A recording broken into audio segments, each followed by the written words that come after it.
Hi, welcome to beyond limits. ನಾನು ಶ್ರೀನಿವಾಸ್ ವೈದ್ಯ. ಇವತ್ತು ಒಬ್ಬ ಅದ್ಭುತ ಕ್ರಾಂತಿಕಾರಿ ಹೋರಾಟಗಾರನ ಕಥೆಯನ್ನು ಹೇಳೋದಕ್ಕೆ ನಾನು ನಿಮ್ಮ ಮುಂದೆ ಬಂದು ಕೂತಿದ್ದೀನಿ. ಆತ ಹುಡ್ತಾ ಒಬ್ಬ ಅಸ್ತಮಾ ರೋಗಿ. ಅದೆಂತಹ ರೋಗ ಇದ್ದರೂ ಕೂಡ ಸಾಧನೆ ಮಾಡೋದಕ್ಕೆ ದೃಢವಾದಂತಹ ಮನಸ್ಸು ಬೇಕು ಮತ್ತು ಚೈತನ್ಯ ಬಹಳ ಉತ್ಸುಕತೆಯಿಂದ ಇರಬೇಕು ಅನ್ನುವಂಥದ್ದನ್ನು ಇಡೀ ಜಗತ್ತಿಗೆ ಪರಿಚಯ ಮಾಡಿಕೊಟ್ಟಂತಹ ಯೋಧ ಆತ ಒಬ್ಬ ಮೆಡಿಕಲ್ ಸ್ಟೂಡೆಂಟ್ ಆಗಿದ್ದ. In fact is A doctor. ಅದೆಲ್ಲ ಇದ್ದರೂ ಕೂಡ ಒಂದು ಸ್ಟೇಬಲ್ ಮತ್ತು ಒಂದು ಸೆಕ್ಯೂರ್ಡ್ ಲೈಫ್ ಇದ್ದರೂ ಕೂಡ ಅದನ್ನೆಲ್ಲವನ್ನು ಹೊರತುಪಡಿಸಿ ಅದನ್ನೆಲ್ಲ ತ್ಯಜಿಸಿ ಅದನ್ನೆಲ್ಲ ಬಿಟ್ಟು ಕ್ರಾಂತಿಕಾರಿ ಹೋರಾಟದ ಕಡೆಗೆ ಆತ ಮನಸ್ಸನ್ನು ಕೊಟ್ಟ. ಶೋಷಿತರಿಗೆ, ಯಾರ್ಯಾರು ಕಷ್ಟಕ್ಕೆ ಒಳಗಾಗಿರ್ತಾರೋ, ಯಾರ್ಯಾರು ದೌರ್ಜನ್ಯಕ್ಕೆ ಒಳಗಾಗಿರ್ತಾರೋ ಅವರಿಗೆಲ್ಲ ನ್ಯಾಯ ಕೊಡಿಸುವಂತಹ ಕೆಲಸವನ್ನು ಆತ ಮಾಡಿದ. ಎಸ್, ಅದರೆಲ್ಲದರ ಜೊತೆಗೆ ಗೆರಿಲ್ಲಾ ವಾರ್ಗಳಿಗೆ ಒಂದು ಅರ್ಥವನ್ನು ತಂದುಕೊಟ್ಟಂತಹ, ಅಂದರೆ ಇತ್ತೀಚಿನ ದಿನಗಳಲ್ಲಿ ಒಂದು ಅರ್ಥವನ್ನು ತಂದುಕೊಟ್ಟಂತಹ ಕ್ರಾಂತಿಕಾರಿ ಹೋರಾಟಗಾರ ಅಂತಂದರೆ ಈಗ ನಾನು ಹೇಳೋಕೆ ಹೊರಟಿದ್ದೀನಲ್ಲ ಆತನೇ. ಆ್ಯಬ್ಸಲ್ಯೂಟ್ಲಿ ಆತ ಬೇರೆ ಯಾರೂ ಅಲ್ಲ, ಒನ್ ಆ್ಯಂಡ್ ಓನ್ಲಿ ಅರ್ನೆಸ್ಟೋ ಚೆ ಗುವೆರಾ ಅಲಿಯಾಸ್ ಛೆ, ಅಂದರೆ ಚೆ ಗುವೆರಾ.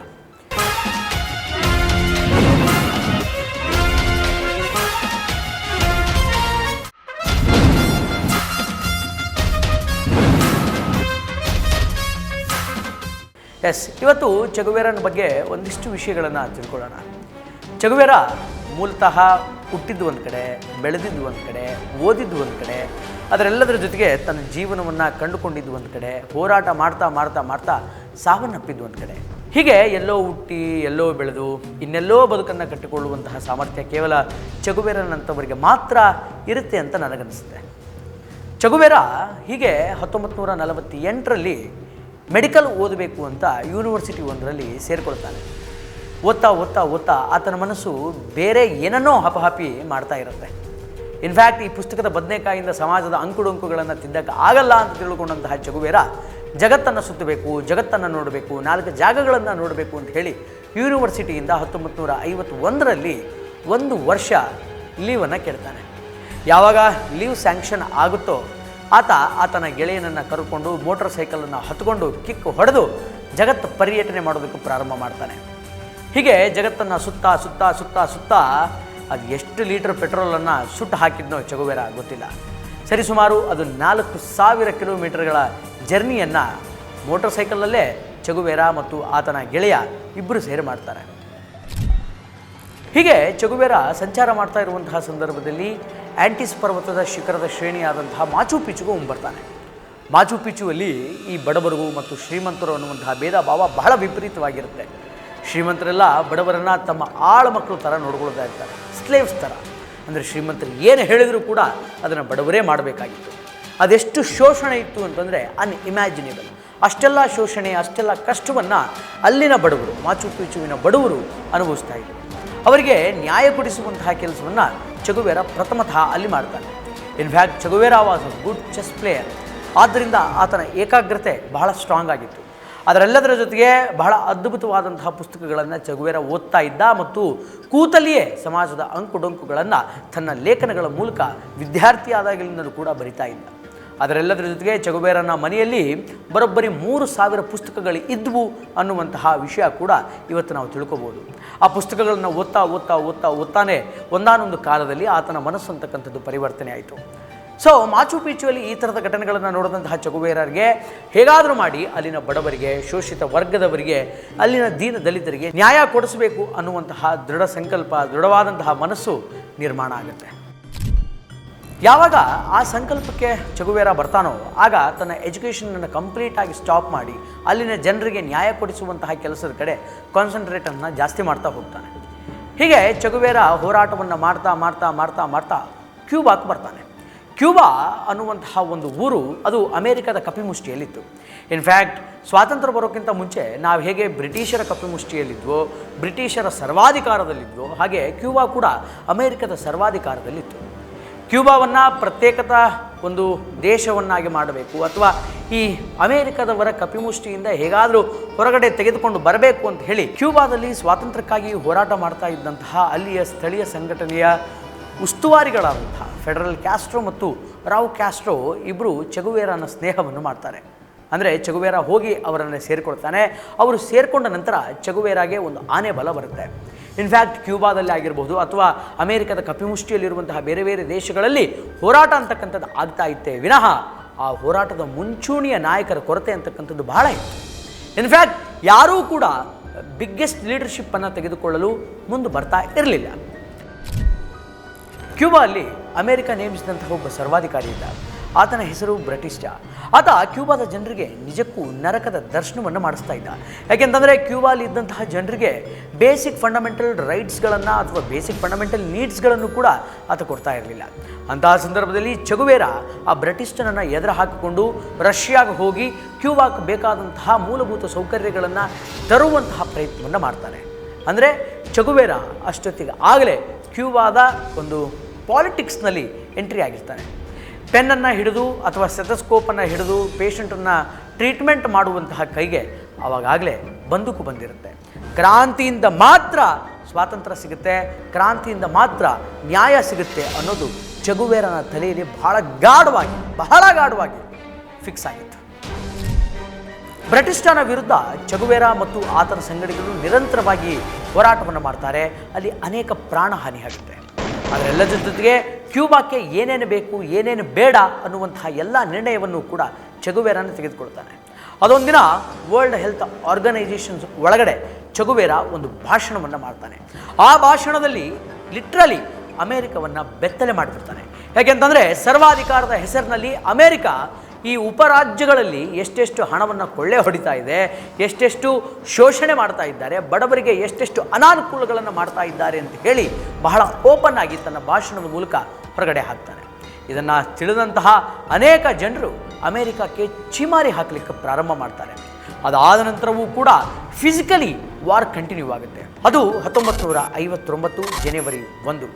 ಆಗ ಕ್ಯೂಬಾಕ್ಕೆ ನಿರಂತರವಾದ ಹೋರಾಟದಿಂದ ಸ್ವಾತಂತ್ರ್ಯ ಅನ್ನೋದು ಸಿಗುತ್ತೆ. ಸ್ವಾತಂತ್ರ್ಯ ಸಿಕ್ಕ ನಂತರ ಈ ಅಮೆರಿಕದ ಸರ್ವಾಧಿಕಾರದಿಂದ ಹೊರಗಡೆ ಬಂದಂತಹ ಕ್ಯೂಬಾ ಇಡೀ ವಿಶ್ವಕ್ಕೆ ತನ್ನನ್ನು ತಾನು ಅರ್ಪಿಸಿಕೊಳ್ಳುತ್ತೆ. ಮಾನವತಾವಾದಿ ದೇಶವಾಗಿ ಹೊರಗಡೆ ಹೊಮ್ಮುತ್ತೆ. ಅದಾದ ನಂತರ ಕ್ಯೂಬಾದ ಬೆಳವಣಿಗೆಗೆ ಚೆಗುವೇರಾ ಬಹಳಷ್ಟು ಕಷ್ಟಪಡ್ತಾನೆ. ಕ್ಯೂಬಾದಲ್ಲಿ ಬಹಳ ಅದ್ಭುತವಾಗಿ ಕಬ್ಬುಗಳನ್ನು ಬೆಳೀತಾರೆ. ಅಂತಹ ಕಬ್ಬುಗಳಿಗೆ ಒಳ್ಳೆ ಮಾರ್ಕೆಟ್ ಬರಬೇಕು ಅಂತ ಹೇಳಿ ಏಷ್ಯಾ, ಯುರೋಪ್ ಹೀಗೆ ಬೇರೆ ಬೇರೆ ಖಂಡಗಳನ್ನು ಸುತ್ತಾರೆ. ಹೀಗೆ ಕ್ಯೂಬಾಕ್ಕೆ ಸ್ವಾತಂತ್ರ್ಯ ಬಂದ ಕೆಲವು ವರ್ಷಗಳಲ್ಲಿ ಇಡೀ ಜಗತ್ತಿನ ಸಕ್ಕರೆಯ ಬಟ್ಟಿಲು ಕ್ಯೂಬಾ ಅನ್ನುವಂತಹ ಬಿರುದಿಗೆ ಕ್ಯೂಬಾ ಪಾತ್ರ ಆಗುತ್ತೆ. ಅಂತಹ ಟೈಟಲ್ ಬರೋದಕ್ಕೆ ಮೇನ್ ರೀಸನ್ ಈಸ್ ಚೆಗುವೇರಾ. ಇನ್ನೇನು ಕ್ಯೂಬಾಕ್ಕೆ ಸ್ವಾತಂತ್ರ್ಯ ಬಂತು, ಕ್ಯೂಬಾ ಕಂಪ್ಲೀಟಾಗಿ ಸೆಟಲ್ಡ್ ಆಯಿತು ಅನ್ನೋಷ್ಟರಲ್ಲಿಯೇ ಚೆಗುವೇರಾನ ಕಾನ್ಸಂಟ್ರೇಷನ್ ಆಫ್ರಿಕಾ ಕಡೆಗೆ ಹೋಗಿರುತ್ತೆ. ಯಾಕೆಂತಂದರೆ ಆಫ್ರಿಕಾದಲ್ಲಿ ಕಾಂಗೋ ಮತ್ತು ಬೊಲಿವಿಯಾ ಅನ್ನುವಂತಹ ರಾಷ್ಟ್ರಗಳು ಮತ್ತೊಮ್ಮೆ ಇದೇ ಅಮೆರಿಕದ ಕಪಿಮುಷ್ಟಿಯಲ್ಲಿ ಇದ್ದು ವಿಲವಿಲ ಒದ್ದಾಡ್ತಾ ಇರುತ್ತೆ. ಅಲ್ಲೂ ಕೂಡ ಹೀಗೆ ಜಾತಿ ಪದ್ಧತಿಗಳು, ಬಡವರು, ಶ್ರೀಮಂತರು, ಹೀಗೆ ಅಲ್ಲೊಂದು ಶೋಷಿತ ವರ್ಗ ಅನ್ನುವಂಥದ್ದು ಬಿಲ್ಡ್ ಆಗಿರುತ್ತೆ. ಒಂದಿನ ಕ್ಯೂಬಾದಿಂದ ಚೆಗುವೇರಾ ಹೇಳದೆ ಕೇಳದೆ ಯಾರಿಗೂ ಮುಖ ತೋರಿಸದೆ ರಾತ್ರೋರಾತ್ರಿ ಆ ಸ್ಥಳವನ್ನು ಬಿಟ್ಬಿಡ್ತಾನೆ. ಎಲ್ಲಿಗೆ ಹೋಗ್ತಾನೆ? Event Africa.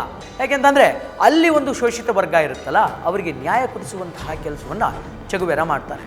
ಹೀಗೆ ಹೇಳದೆ ಕೇಳದೆ ಚೆಗುವೇರಾ ಕ್ಯೂಬಾವನ್ನು ಬಿಟ್ಟು ಆಫ್ರಿಕಾ ಕಡೆ ಮುಖ ಮಾಡ್ತಾನೆ. ಇದನ್ನು ತಿಳಿದ ನಂತರ ಅನೇಕ ಜನರಿಗೆ, ಕ್ಯೂಬಾದಲ್ಲಿ ಇದ್ದವರಿಗೆ ಒಂದು ಅನುಮಾನ ವ್ಯಕ್ತವಾಗುತ್ತೆ. ಚೆಗುವೇರಾ ಎಲ್ಲಿ ಹೋದ?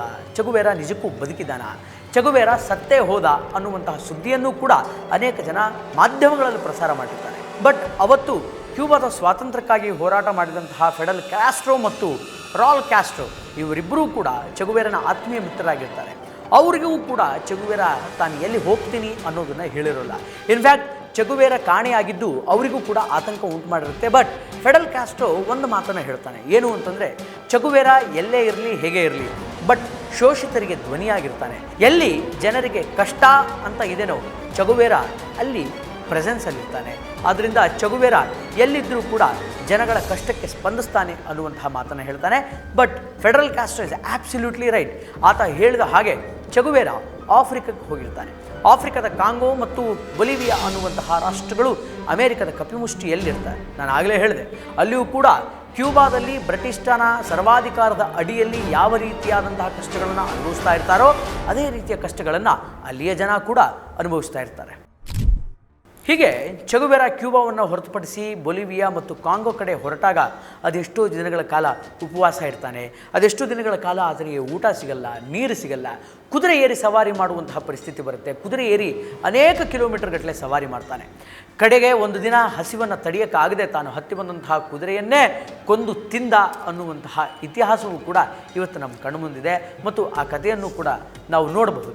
ಅದಾದ ನಂತರ ಚೆಗುವೆರಾ ಬೊಲಿವಿಯಾಗೆ ಬರ್ತಾನೆ. ಅಲ್ಲಿ ಆತ ಗೆರಿಲ್ಲಾ ವಾರ್ಗಳನ್ನು ಮಾಡ್ತಾನೆ. ಯಾರ ಮೇಲೆ ಗೆರಿಲ್ಲಾ ವಾರ್ಗಳನ್ನು ಮಾಡ್ತಾನೆ ಅಂತಂದರೆ, ಅಲ್ಲಿ ಅಮೇರಿಕ ಸರ್ವಾಧಿಕಾರದ ಒಂದು ಸರ್ಕಾರ ಅಂತಕ್ಕಂಥ ಸ್ಥಾಪನೆ ಆಗಿರುತ್ತೆ. ಅವರ ಮೇಲೆ ಗೆರಿಲ್ಲಾ ವಾರ್ಗಳನ್ನು ಮಾಡ್ತಾನೆ. That guerrilla war is literally against to America. ಯಾಕೆಂತಂದರೆ ಅಲ್ಲಿ ಶೋಷಿತ ವರ್ಗದ ಜನರಿಗೆ ನ್ಯಾಯ ಕೊಡಿಸುವಂತಹ ಕೆಲಸಕ್ಕಾಗಿ ಚೆಗುವೆರಾ ಬಂದಿರ್ತಾನಾದ್ದರಿಂದ ಆ ಒಂದು ಸರ್ವಾಧಿಕಾರದ ಅಡಿಯಲ್ಲಿ ಏನು ಸೈನಿಕರಿದ್ದರು ಅವರೆಲ್ಲ ಜನರಿಗೆ ತೊಂದರೆ ಕೊಡ್ತಾಯಿದ್ರು. ಆದ್ದರಿಂದ ಆ ಜನರಿಗೆ ನ್ಯಾಯ ಕೊಡಿಸುವಂತಹ ನಿಟ್ಟಿನಲ್ಲಿ ಗೆರಿಲ್ಲಾ ವಾರನ್ನು ಮಾಡ್ತಾನೆ. ಅಷ್ಟಕ್ಕೂ ಚೆಗುವೆರಾನಿಗೆ ಗೆರಿಲ್ಲಾ ವಾರ್ ಅಷ್ಟಕ್ಕೂ ಈ ಗೆರಿಲ್ಲಾ ವಾರ್ ಅಂದರೆ ಏನು ಅನ್ನೋದನ್ನು ನಾನು ನಿಮ್ಗೆ ಹೇಳ್ತೀನಿ. ಗೆರಿಲ್ಲಾ ಯುದ್ಧವು ಅಸಾಂಪ್ರದಾಯಿಕ ಯುದ್ಧದ ಒಂದು ಸಣ್ಣ ರೂಪವಾಗಿತ್ತು. ಇದರಲ್ಲಿ ಲಿಮಿಟೆಡ್ ಮಿಲಿಟರಿಯ ಸಣ್ಣ ಗುಂಪುಗಳು, ಲಿಮಿಟೆಡ್ ಪೊಲೀಸ್ ಪಡೆಗಳ ವಿರುದ್ಧ ಹೋರಾಡುವಂತಹ ಸಂಚುಗಳ ದಾಳಿಯೇ ಗೆರಿಲ್ಲಾ ವಾರ್ ಆಗಿತ್ತು. ವಿಧ್ವಂಸಕತೆ, ಭಯೋತ್ಪಾದನೆ ಮತ್ತು ಹಿಟ್ ಆ್ಯಂಡ್ ರನ್ ಕ್ರಮಗಳಂತಹ ತಂತ್ರಗಳನ್ನು ಈ ಗೆರಿಲ್ಲಾ ವಾರಲ್ಲಿ ಬಳಸಲಾಗ್ತಾ ಇತ್ತು. ಆಡಳಿತಾರೂಢ ಸರ್ಕಾರ ಅಥವಾ ಆಡಳಿತವನ್ನು ಉರುಳಿಸುವಂತಹ ಅಥವಾ ಆಡಳಿತವನ್ನು ದುರ್ಬಲಗೊಳಿಸುವಂತಹ ಗುರಿಯನ್ನು ಹೊಂದಿರುವ ನಾಗರಿಕರು ಇದನ್ನು ಹೆಚ್ಚಾಗಿ ಮಾಡ್ತಾಯಿದ್ರು. ಶತಮಾನಗಳ ಹಿಂದೆ ಭಾರತ ದೇಶದಲ್ಲಿ ಛತ್ರಪತಿ ಶಿವಾಜಿ ಆಗಿರಬಹುದು, ನಮ್ಮ ಕರ್ನಾಟಕದ ಕ್ರಾಂತಿವೀರ ಸಂಗೊಳ್ಳಿ ರಾಯಣ್ಣ ಆಗಿರಬಹುದು, ಅದರೆಲ್ಲದರ ಜೊತೆಗೆ ಚಿತ್ರದುರ್ಗದ ಮದಕರಿ ನಾಯಕರಾಗಿರ್ಬೋದು, ಇವರೆಲ್ಲರೂ ಕೂಡ ಇದೇ ತರಹದ ಗೆರಿಲ್ಲಾ ವಾರ್ಗಳ ಮೂಲಕ ಜಯವನ್ನು ಸಾಧಿಸಿದರು. ಹೀಗೆ ಗೆರಿಲ್ಲಾ ವಾರ್ ಮಾಡುವ ಮೂಲಕ ಬೊಲಿವಿಯಾ ಮತ್ತು ಅಮೇರಿಕದ ನಿದ್ದೆಗೆಡಿಸ್ಬಿಟ್ಟಿರ್ತಾನೆ ಚೆಗುವೆರಾನ ಈ ತಂತ್ರಕ್ಕೆ ಅಮೇರಿಕ ಬೆಚ್ಚಿ ಬೀಳ್ತಾ ಇರುತ್ತೆ. ನಿದ್ದೆಗಣ್ಣಲ್ಲೂ ಕೂಡ ಅಮೇರಿಕ ಚೆಗುವೆರಾ ಹೆಸರನ್ನು ಕೇಳಿದರೆ ಎದ್ದು ಕೂಡ್ತಾ ಇತ್ತು. ಇನ್ಫ್ಯಾಕ್ಟ್ ಅಮೇರಿಕದವರಿಗೆ ಯಾರೂ ಎದುರಿಲ್ಲ ಅಂತ ಅಂದುಕೊಳ್ಳುವಂತಹ ಪರಿಸ್ಥಿತಿಯಲ್ಲಿ ಚೆಗುವೆರಾ ಎದೆ ತೊಟ್ಟು ನಿಂತಿದ್ದ, ಎದೆ ಉಬ್ಬಿಸಿ ನಿಂತಿದ್ದ. ಅಮೇರಿಕಕ್ಕೆ ಒಂದು ತಲೆಶೂಲಿ ಏನಾಗಿತ್ತು ಅಂತಂದರೆ, ಈತನನ್ನು ಹೀಗೆ ಬಿಟ್ಟರೆ ಈತ ನೆಕ್ಸ್ಟ್ ಲೆವೆಲಿಗೆ ಹೋಗ್ತಾನೆ, ಎಕ್ಸ್ಟೆಂಡ್ ಲೆವೆಲಿಗೆ ಹೋಗ್ತಾನೆ. ರಾಷ್ಟ್ರದ ಬೇರೆ ಬೇರೆ ರಾಜ್ಯದ ಜನರಿಗೆ ಅಮೇರಿಕ ಅಂತಂದರೆ ಭಯ ಇಲ್ಲದೆ ಇರುವಾಗ ಆಗುತ್ತೆ ಅನ್ನುವಂತಹ ಒಂದು ಆತಂಕ, ಸಂಕಟ, ದುಗುಡ ಅದೆಲ್ಲವೂ ಕೂಡ ಅಮೇರಿಕಕ್ಕೆ ಪ್ರಾರಂಭ ಆಯಿತು. ಅಂತಹ ಸಂದರ್ಭದಲ್ಲಿ ಅಮೇರಿಕ ತನ್ನ ಬೇರುಗಾಡಿ ಪಡೆಯಾದಂತಹ CIA ಹೇಳಿ ಚೆಗುವೆರಾನ ಮೇಲೆ ಒಂದು ಆ್ಯಕ್ಷನ್ ತೆಗೆದುಕೊಳ್ಳೋದಕ್ಕೆ ಸೂಚನೆಯನ್ನು ಕೊಡುತ್ತೆ. ಆಗ CIA ಚೆಗುವೆರಾನ ಮೇಲೆ ಚೂ ಬಿಡುತ್ತೆ. CIA ಬೆಂಬಲಿತ ಬೊಲಿವಿಯಾ ಸರ್ಕಾರ ಏನು ಮಾಡುತ್ತೆ ಅಂತಂದರೆ, ಅಲ್ಲಿನ ಆರ್ಮಿಯನ್ನು ಕಳಿಸಿ, ಎಷ್ಟು ಒಬ್ಬರಲ್ಲ ಇಬ್ಬರಲ್ಲ, ಒಟ್ಟು 1800 ಜನರನ್ನು ಕರೆಸಿ ಅದೊಂದು ದಿನ ಚೆಗುವೆರಾನ ಮೇಲೆ ಅಟ್ಯಾಕ್ ಮಾಡಿಸುತ್ತೆ. ಅವತ್ತು ಚೆಗುವೆರಾನ ಹಿಡಿತಾರೆ. ಅದು 1967 ಅಕ್ಟೋಬರ್ 8ನೇ ತಾರೀಕು ಚೆಗುವೆರಾನನ್ನು ಅರೆಸ್ಟ್ ಮಾಡ್ತಾರೆ. ಇಷ್ಟೆಲ್ಲ ಕ್ರಾಂತಿಕಾರಿ ಹೋರಾಟ ಮಾಡಿದಂತಹ ಚೆಗುವೆರಾ ಅರೆಸ್ಟ್ ಆದಂತಹ ದಿನ ಒಂದು ಮಾತನ್ನು ಹೇಳ್ದ. ಅದು ಏನು ಅಂತಂದರೆ, ದಯವಿಟ್ಟು ನನ್ನನ್ನು ಸಾಯಿಸಬೇಡಿ, ದಯವಿಟ್ಟು ನನ್ನನ್ನು ಬಿಟ್ಟುಬಿಡಿ, ನನ್ನನ್ನು ಸಾಯಿಸಿ ನೀವು ಏನು ಲಾಭ ಪಡ್ಕೊಳ್ತೀರೋ ಆ ಲಾಭವನ್ನು ನಾನು ಬದುಕಿದ್ದೇ ಮಾಡಿಕೊಡ್ತೀನಿ, ದಯವಿಟ್ಟು ನನ್ನನ್ನು ಸಾಯಿಸಬೇಡಿ ಅಂತ ಅಮೇರಿಕಾದವರ ಹತ್ರ ಚೆಗುವೆರಾ ಕೈ ಮುಗಿದು ಕೇಳಿಕೊಂಡ ಅನ್ನುವಂತಹ ಕಥೆಗಳನ್ನು ಕೂಡ ನಾವು ಕೇಳಬಹುದು. ಗೊತ್ತಿಲ್ಲ ಇದು ಸತ್ಯಾನೋ ಸುಳ್ಳು ಅಂತ. ಯಾಕೆಂತಂದರೆ ಕ್ರಾಂತಿಯನ್ನೇ ಬಯಸಿದವನು, ಕ್ರಾಂತಿಯನ್ನೇ ತನ್ನ ಉಸಿರಾಗಿಸಿಕೊಂಡಂಥವನು, ಕ್ರಾಂತಿಯೇ ಜೀವನ ಅಂತ ನಂಬಿದವನು, ಅದೆಷ್ಟೋ ಜನರ ಪ್ರಾಣವನ್ನು ತನ್ನ ಬಂದೂಕಿನಿಂದ ತೆಗೆದವನು. ಅವನು ಪ್ರಾಣ ಭಿಕ್ಷೆ ನಿಜವಾಗ್ಲೂ ಬೇಡಿದ್ನ ಅಥವಾ ಚೆಗುವೆರಾನ ಮೇಲೆ ಒಂದು ಬ್ಯಾಡ್ ಇಂಪ್ಯಾಕ್ಟ್ ಬರೋದಕ್ಕೆ ಇದು ಅಮೇರಿಕ ಸೃಷ್ಟಿಸಿದ ಕಥೆನ? ಇವತ್ತಿಗೂ ಅದು ಗೊತ್ತಿಲ್ಲ. ಬಟ್ ಈ ರೀತಿಯಾದಂತಹ ಒಂದು ಕಥೆ ಇದೆ. ಅವತ್ತು ಆತ ಅಮೇರಿಕಾದ ಹತ್ರ ಬೇಡ್ಕಂಡ ಅಂತೆ, ದಯವಿಟ್ಟು ನನ್ನನ್ನು ಕೊಲ್ಲಬೇಡಿ, ನನ್ನನ್ನು ಬದುಕಿಸಿಕೊಡಿ, ನಾನು ಬೇಕಾದರೆ ನಿಮಗೆ ಲಾಭದಾಯಕವಾಗಿ ಇರ್ತೀನಿ, ನೀವು ಹೇಳ್ದಂಗೆ ಕೇಳ್ಕೊಂಡು ಇರ್ತೀನಿ ಅಂತ ಕೇಳಿದಂತೆ. ಬಟ್ ಡೋಂಟ್ ನೋ, ಅದು 8ನೇ ತಾರೀಕು ಆತ ಸಿಕ್ಕಾಕೊಂಡದ್ದು. ಅಕ್ಟೋಬರ್ 9ನೇ ತಾರೀಕು ಆತನನ್ನು ಮರಣದಂಡನೆಗೆ ಒಳಪಡಿಸ್ತಾರೆ. ಚೆಗುವೆರಾ ಈಸ್ ನೋ ಮೋರ್ ಅಂತ ಸುದ್ದಿ ಮಾಡಿದರೆ ಜನ ನಂಬಲ್ಲ. ಯಾಕೆಂತಂದರೆ ತನ್ನ ಕ್ರಾಂತಿಕಾರಿ ಹೋರಾಟದಿಂದ ಚೆಗುವೆರಾ ಅಷ್ಟು ಬಲಿಷ್ಠವಾದಂತಹ ಒಂದು ಸ್ಟ್ಯಾಂಪನ್ನು ಹಾಕಿಬಿಟ್ಟಿರ್ತಾನೆ. ಏನು ಅಂತಂದರೆ, ಚೆಗುವೆರಾ ಅಮೇರಿಕಾದವ್ರಿಗೆ ಸಿಗೋದೇ ಇಲ್ಲ, CIA ಸಿಗೋದೇ ಇಲ್ಲ. Che Guevara is such a clever, Che Guevara is an strongest man. ಆತ ಅಷ್ಟು ಈಸಿಯಾಗಿ ಯಾರಿಗೂ ಸಿಗಲ್ಲ, ಅಷ್ಟು ಈಸಿಯಾಗಿ ಸಾವನ್ನಪ್ಪಲ್ಲ ಅನ್ನುವಂತಹ ಆಲೋಚನೆ ಕ್ಯೂಬಾದ ಜನರಲ್ ಆಗಿರ್ಬೋದು ಅಥವಾ ಬೇರೆ ಬೇರೆ ಜನರಲ್ ಆಗಿರ್ಬೋದು, ಇಡೀ ಜಗತ್ತಿನಾದಂತಹ ಏನು ತನ್ನ ಕ್ರಾಂತಿಕಾರಿಯ ಮೂಲಕ ಛಾಪ್ ಮೂಡಿಸಿದ್ನಲ್ಲ ತನ್ನ ಅಭಿಮಾನಿಗಳಾಗಿರ್ಬೋದು, ಅವರೆಲ್ಲ ಅಂದ್ಕೊಂಡಿದ್ರು ಚಗುವೇರ ಸಿಗಲ್ಲ ಅಂತ. ಬಟ್ ಚಗುವೇರ ಸಿಕ್ಕ, ಜನ ನಂಬಲಿಲ್ಲ. ಆಗ ಅಮೇರಿಕಾ ಸರ್ಕಾರ ಏನು ಮಾಡುತ್ತೆ ಅಂತಂದರೆ, ಚಗುವೇರನ ದೇಹವನ್ನು ತನ್ನ ಫ್ಯಾಮಿಲಿಗೆ ಕೊಡದೆ ತಮ್ಮ ಹತ್ತಿರಕ್ಕೆ ಇಟ್ಕೊಂಡು ಚಗುವೇರನ ಒಂದು ಕೈಯನ್ನು ಕಡಿತಾರೆ. ಕೈಯನ್ನು ಕಡಿದು ಬಿಟ್ಟು ಆ ಕೈಯನ್ನು ಜನಗಳಿಗೆ ತೋರಿಸಿ ಆಗ ಚಗುವೇರನ ಸಾವಿನ ಸುದ್ದಿಯನ್ನು ಖಾತ್ರಿಪಡಿಸ್ತಾರೆ. ತುಂಬ ಹತ್ತಿರದಿಂದ ಒಂದು ಸ್ಟಿಲ್ ಕ್ಯಾಮ್ರಾದ ಮೂಲಕ ಚಗುವೇರನ ಶವದ ಫೋಟೋವನ್ನು ತೆಗಿತಾರೆ. ತೆಗೆದು ಆಗ ಚಗುವೇರನ ಸಾವಿನ ಸುದ್ದಿಯನ್ನು ಅಫಿಷಿಯಲ್ ಅನೌನ್ಸ್ಮೆಂಟ್ ಮಾಡ್ತಾರೆ. ಆಗ ಜನರಿಗೆ ಚಗುವೇರ ಇಲ್ಲ ಅನ್ನುವಂತಹ ನಂಬಿಕೆ ಬರುತ್ತೆ. ಬಟ್ ಏನೇ ಆಗಲಿ ಏನೇ ಹೋಗಲಿ, ಆ ವ್ಯಕ್ತಿ ಮೃತಪಟ್ಟು ಬರೋಬ್ಬರಿ 4.5 ದಶಕಗಳು ಕಳೆದರೂ ಕೂಡ ಇನ್ನೂ ಆತನ ನೆನಪು ಹಾಗೆ ಅಚ್ಚುಳಿದಿದೆ. ಇವತ್ತಿಗೂ ಯಾವುದಾದ್ರೂ ಒಂದು ಹೋರಾಟ ಅಂತಿದ್ದರೆ ಅಲ್ಲಿ ಚಗುವೇರನ ಫೋಟೋ ಇದ್ದೇ ಇರುತ್ತೆ. ಅನೇಕ ಜನ ಶೋಷಿತರ ಹೋರಾಟ ಆಗಿರ್ಬೋದು, ಅನೇಕ ಜನರ ನ್ಯಾಯಕ್ಕಾಗಿ ಹೋರಾಟ ಮಾಡುವಂತಹ ಹೋರಾಟ ಆಗಿರ್ಬೋದು, ಅಥವಾ ಪೊಲಿಟಿಕಲ್ ಕ್ಯಾಂಪೇನ್ಗಳಲ್ಲಾಗಿರ್ಬೋದು, ಎಲ್ಲದರಲ್ಲೂ ಕೂಡ ಚಗುವೇರನ ಫೋಟೋ ಮೊದಲಾಗಿರುತ್ತೆ.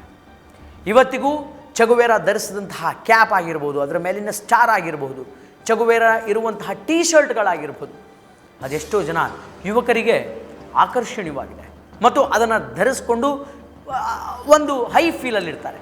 ಇಡೀ ಜಗತ್ತು ಕಂಡಂತಹ ಎಕ್ಸ್ಟ್ರಾರ್ಡಿನರಿ ರಾಕ್ ಸ್ಟಾರ್ಗಳ ಪೈಕಿ ಚಗುವೇರ ಕೂಡ ಒಬ್ಬ ಅಂತ ಹೇಳಿದರೆ ಅತಿಶಯೋಕ್ತಿ ಅಂತ ಅನಿಸ್ಲಿಕ್ಕಿಲ್ಲ.